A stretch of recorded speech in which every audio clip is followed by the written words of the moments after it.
Fun stuff. Fun 3, stuff. 2, All 1. right. Crisis management, yeah.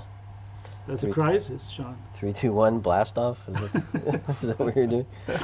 No, 3, 2, Lift off. 1. Sean, here's the thing. We 1, 2, 3. This is our, I believe, is our last podcast for This InfoSecurity will be the Europe last 2025. podcast with a guest, unless we're randomly surprised by somebody later tonight. But Yeah, I don't know think that it's that'll getting happen. late. I think it's I getting think late. it's clearing. It's clearing up out there. Yeah, There's, right. yeah. we saved the best for last. How's that? no pressure, Steve. No pressure, no pressure. So it's actually a good thing because it's a good way to do maybe a little recap about what has been going on. And you actually, I know you were on the panel. Yep. But before we get there, a little introduction about yourself. Yeah, sure. So I'm Steve Wright. I've been in this industry for 30 years. I've worked. Happy anniversary, 30 years. Yeah, 30 I know. years of Well, security. I remember this as a young man, you know. So I feel like I've grown up with this a little bit. Nice. Obviously, it used to be at InfoSec in Olympia, Yep. which was some fond memories going back. My career it can be broken up into 3 seasons. A season of risk, a season of cyber, and I'm now in the season of privacy.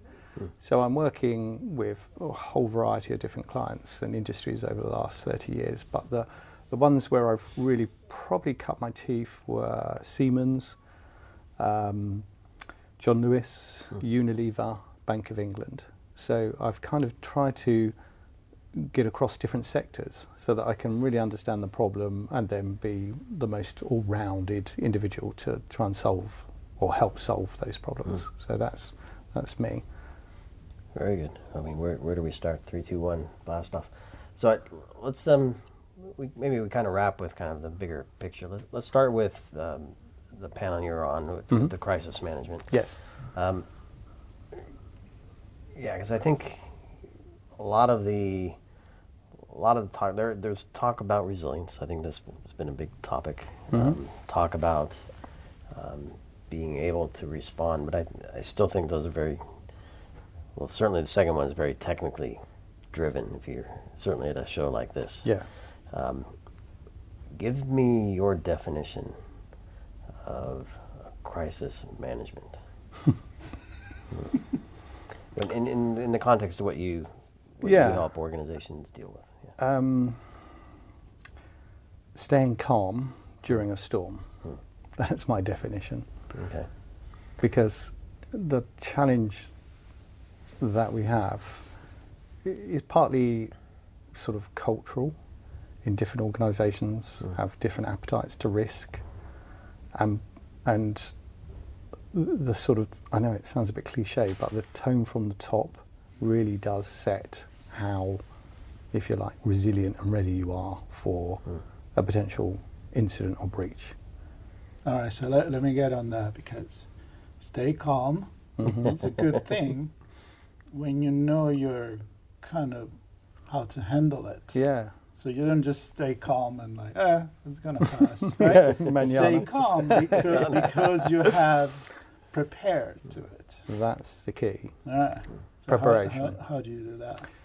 Well, you have to practice, basically, like anything, like any sport, any discipline. You only get good at it by just repeating it. And I think what we don't do very well is practicing this. And that's why the panel, was well attended, had a full auditorium and nobody left, which is always a good sign. Yeah, sure it is. And 40 minutes went very, very quickly, which is another good sign. One of the questions that came up was around ransomware and whether you pay for some sort of ransomware, and like any good lawyer, it depends. But I would say there is a level of attitude towards payment, and I think it depends what industry you're in and what the potential extent of the impact of it. So what I mean by that is, when I was at John Lewis, we had a ransomware attack. we actually paid a bit in Bitcoin for some sample data, because without the sample data, we couldn't actually validate the credibility of this demand. Right. So Did they have it? Can we recover? Yeah, can we recover? Exactly right. And if we'd not done that, and we did that in conjunction with the police, so we didn't, just think about it and go, oh yeah, let's pay. And that cost us by nothing compared to what we would have paid had we gone fully. So we asked for, a sample data, if you like a test data, and gave that to our data analytics team. And they come back and said, no, this isn't right. This can't be right. So we didn't pay it. And we said, okay, do your worst. And nothing happened. And nothing happened. Yeah.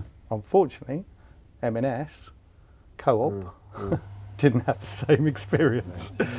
That wasn't that John Lewis was more prepared, I don't think. I think we were just perhaps didn't have as sophisticated attack back then as perhaps the ones that they've suffered, which have been very debilitating. So one of the things, obviously in retail, finance, one view of how to deal with it. If you can move into the healthcare space, very different story perhaps. Yeah.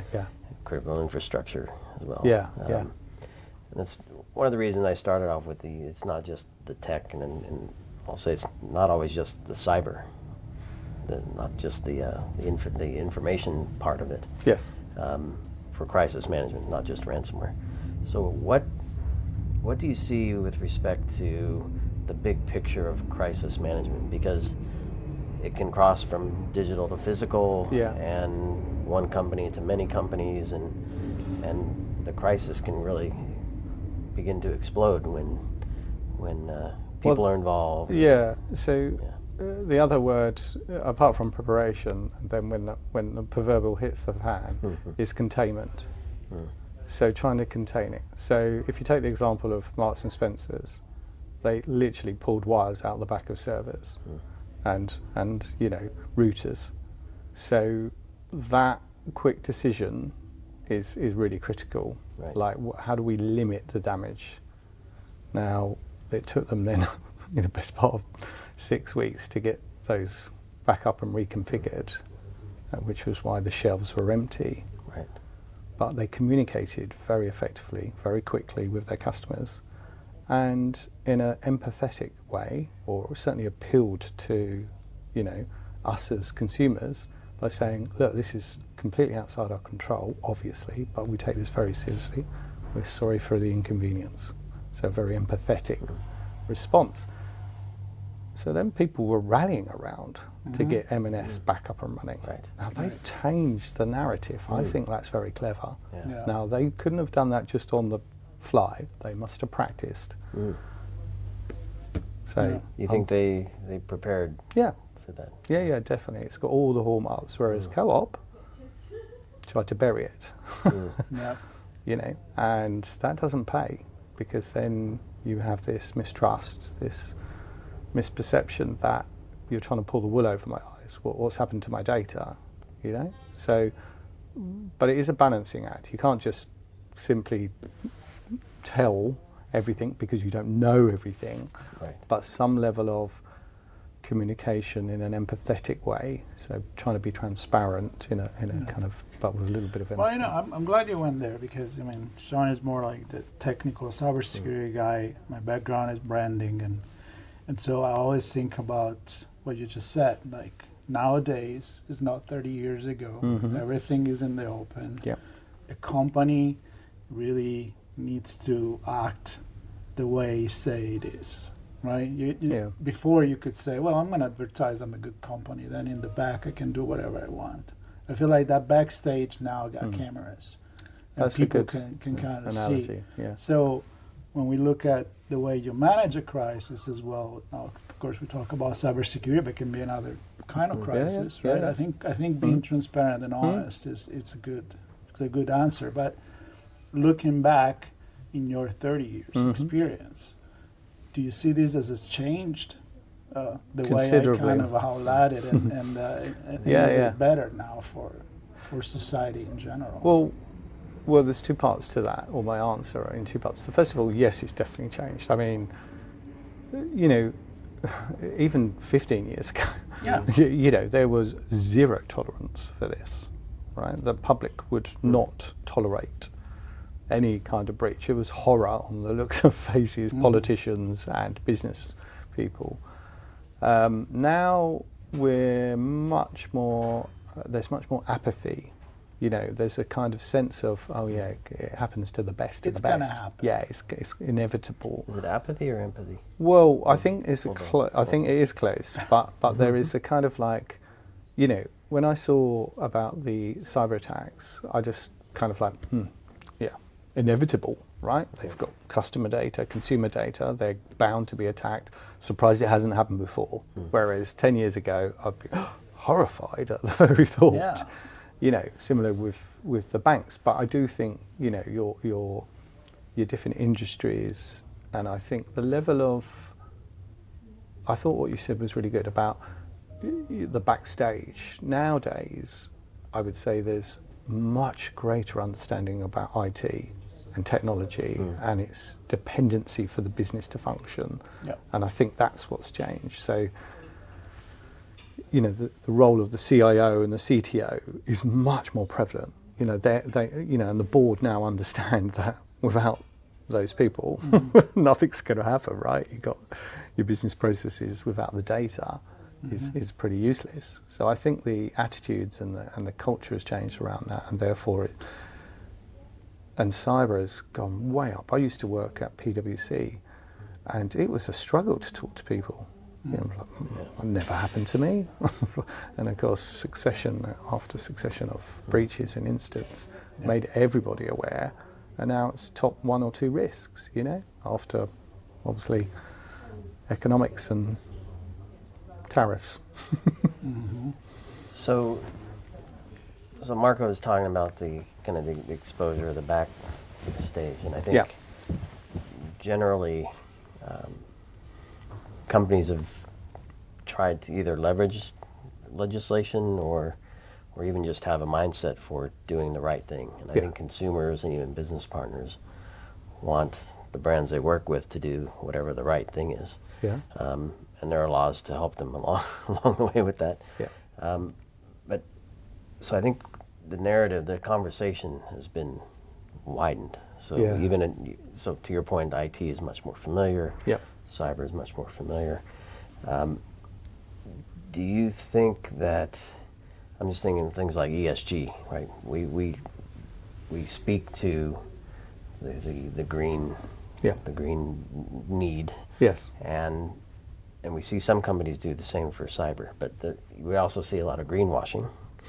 And I'm wondering, cyber washing, and do you think that we're in a position where presenting cyber and our posture of cyber readiness as a competitive advantage, if we don't practice, is going to bite us in the tail? Yeah, I think that was a great example, because, you know, there is an element of greenwashing or cyber washing, if we could coin a new phrase here.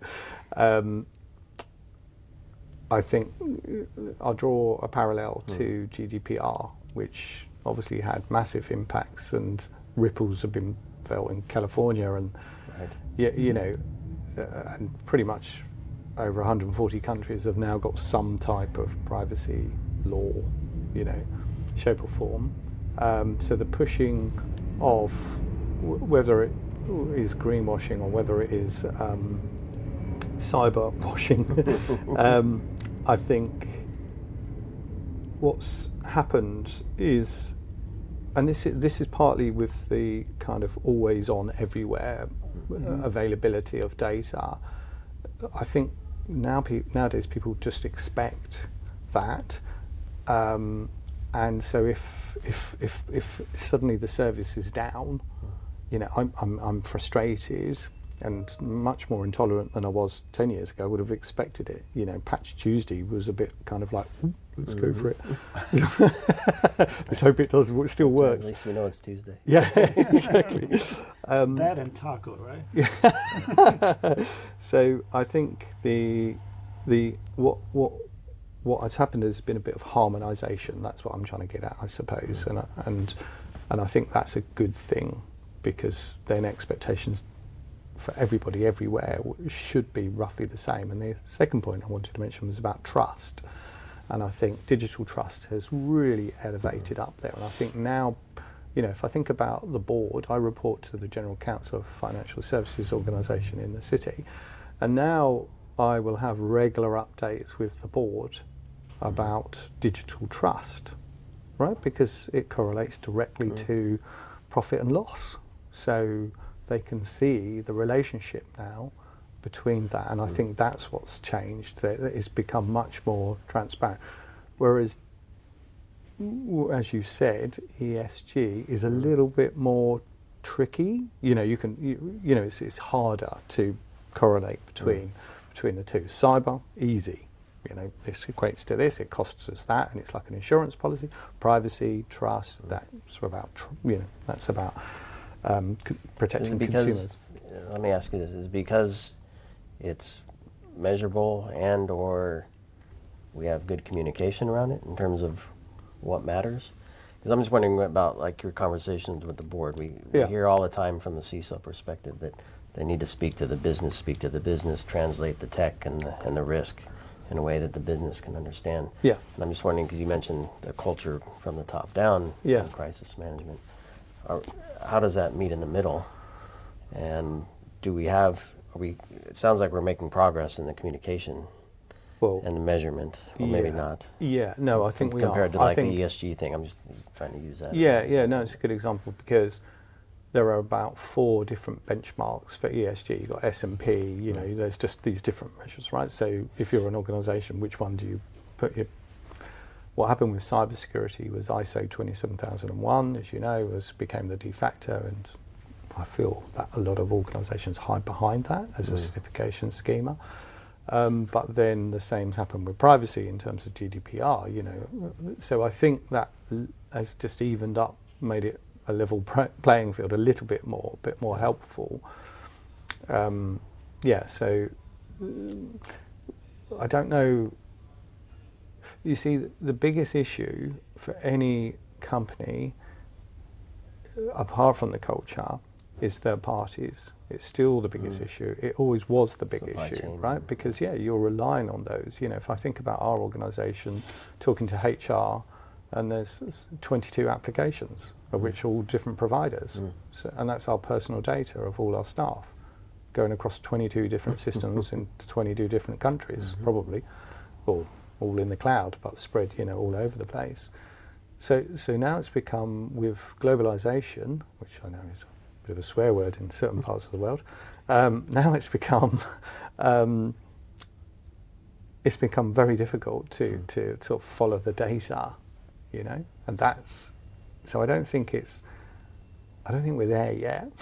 I don't think we'll ever get there, because things keep changing. Right.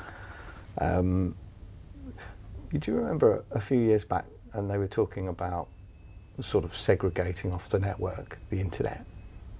Oh yeah, we've had conversations. About that, I think you can understand it. Different internets. Yeah, different internets, right? Or on this internet. Right. This is for the liberal, kind of minded individuals, freedom of speech, that sort of. I can almost see that. Some of the Web3 stuff kind of still plays with that. Yeah. I can almost see that coming back into play in the future. But who am I? In the meantime, we have sovereign cloud to. Yeah. I mean, I think trying to nationalize the internet is going to be a big problem. as I think is a big problem to nationalize the economy in general. Yes. And so to go back into the crisis, it's always easy to maybe point fingers to somebody down the line in the supply chain, even if it's true. But I was thinking, when you're the company that is responsible for that, I think that the public expect you for you to have done your homework and vetted everybody. So you're still the one responsible, I believe. Yeah, and so back to your point, I think you're onto something there, because what I have found across all the different organisations, sectors I've worked, is there is still a lack of understanding around data ownership and accountability, and that is prevalent everywhere I look. So I think whilst we've matured in certain areas, our attitudes to security, our attitudes towards privacy, I think we still haven't come to grips yet, as well as a population, with the concept of who owns my data, and why have all these people got access to my data? And and obviously you get a free Mars bar in exchange for your passport data or whatever, and people readily give it away. Exactly. So we've all been victims to that, and maybe that will change. Yeah, it's funny because people think it's changed a lot, and I think it's changed the size of it. It's kind of like when you talk about cyber attack and social engineering. Social engineering always existed. It's just that it's on a different scale. Yes. So when people are like, and now they know everything I do, but I get a discount when I get the card or the membership. I'm like, you do realize that the supermarket chain has been doing that for way before decades. The internet. Yeah. And they know exactly what you buy, and they're selling your data to someone else, because that's right. What you buy is not enough of a margin. But people don't know that. I was certain I was going to win that Porsche at the airport when I was 21. Yeah. How did that So it was a raffle. It all started there. You can pinpoint your the first data disclosure journey. I want to end this with taking advantage of your experience and your forwarded thinking, and I just love to look into the future. And I'm not going to keep you accountable about that. But I'm nobody. The level of complexity we went from, things just always happen, and you get more complex, and sometimes it's too much to wrap our head around it. But then eventually we get there, we understand that it unhackable doesn't exist, so we get used to. Where are we going with, like AI, fake content? And I don't know, sometimes it's like, how are we going to handle that? I think we will, as a humanity. We have to. We have to, right? The deepfakes will do our crisis management for us. Yeah. I think, how do we get to this? But I mean, are we going to get to a complexity that we can still somehow manage? On a moment of just we're going to live in a crisis, in a permanent crisis. I don't know, because I suppose, the cybersecurity industry is a bit like a Cold War, isn't it? Yeah. And there comes a point where you go, well, hang on a minute, I'm not going to do it because it would cost too much, or it would do, or whatever the counter argument is. I think, to your point about the future, for me, I don't know if this is me wishful thinking or, just what I speculate, but I think what will possibly happen is this data accountability angle that we touched on just a second, this data ownership issue will become more personalised. And I can see a future where as much as we would keep our passport quite close to us, or certainly we would treat that with a certain level of care, or something that's very, very private, I think we might go back to that. And therefore, I think the concept of kind of data brokers as an intermediary between us and, I don't know, insurance companies, advertising, marketing organisations, will then be, well, what's the trade-off and how much am I going to? So I could see a future where, and could be 50 years away, where essentially everything's, your DNA, your biometric data, everything is controlled by you, and only you, through biometric ways, that I can't even think about, will then release what I want to release. So, you start off as a newborn baby, and you're given your digital identity, and that's very unique to you. And until you're compos mentis, where you can actually make decisions about it, it's locked up, right? And then you reach an age, like 18 or 21, where you learn to drive, or where you go, oh, I'm allowed to pass with my data. So I can see us kind of almost in the future having to go back to that because of the lack of assurance through that entire data supply chain, because my data is probably out there, fit for, and as you've been hacked, my email address comes up multiple times, when I go in there and check that. So I can see us moving to that where we're sort of autonomous and we control our own data. So if I look at it, utopia, I hope so. Mm-hmm. You turn on your digital access. We have an old conversation about giving your driver license to drink in a bar. Yes. Do you really need my address? No, you only need my, the date I was born. I'll just look at my face. But anyway. Well, you didn't even need the date. Right. You get yes or no. Well, that's a biometric thing, isn't it? Because if you think about it, you put your hand on the bar and they go, oh, yeah. Yeah, but what I'm saying, what I like about you is that green light. You turn it on and off. Like, all right, now I need to shoot this data. Then it's mine again. Yeah. Utopia, great. I can tell you that coming here a week ago from LA to Heathrow, I didn't use my passport once. Really? It was all my biometric. Okay. Yeah. So Facial right now, recognition. I didn't decide part of that. Some I did, some I didn't. So I don't remember switching something and lock it up again. It's out there. It's almost like a digital citizen that has, and you're affiliated with countries, but that doesn't, mean that's who you are. And there might be certain changes because I don't know, I'm from Ecuador. And with that comes some default settings, if you like. But there's this digital version of me, and I control that rather than what's happening at the moment. That will be a great... Yeah, I think I can see that. And I think it will be, I can easily see us having chips. You get like your dog and cat, right? You just get chipped at birth. You chipped at birth, and there's and it doesn't come of age till 18, and then you decide what you want to open up, if you like. And so let's hope that does happen, because then, well, mind you, this whole industry might be out of pocket.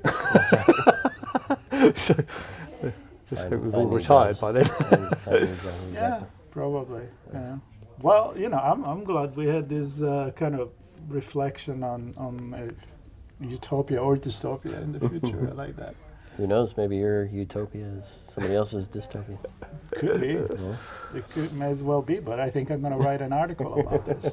Well, thank you, gentlemen, for the opportunity, especially as it's late on day 3 for you. We're winding down. No, we're closing the floor. Yeah. They're going to give us the exactly. keys, and That's right. You're looking up tonight. We're gonna sweep up, drink what's left of the beer bottles. I was going to say that's we call that a lock-in. I don't know what you call it in the States, but that could be a good night. One for the ditch. What was that song? You don't have to go home, but you can't stay here.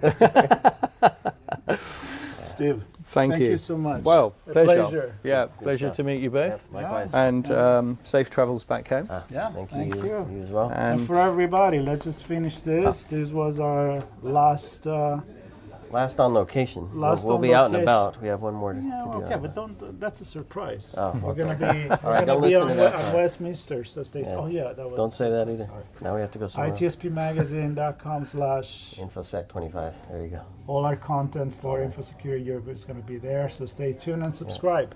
Thank you. Say hi to Steve when you have a chance. Yeah, this guy. Thank you.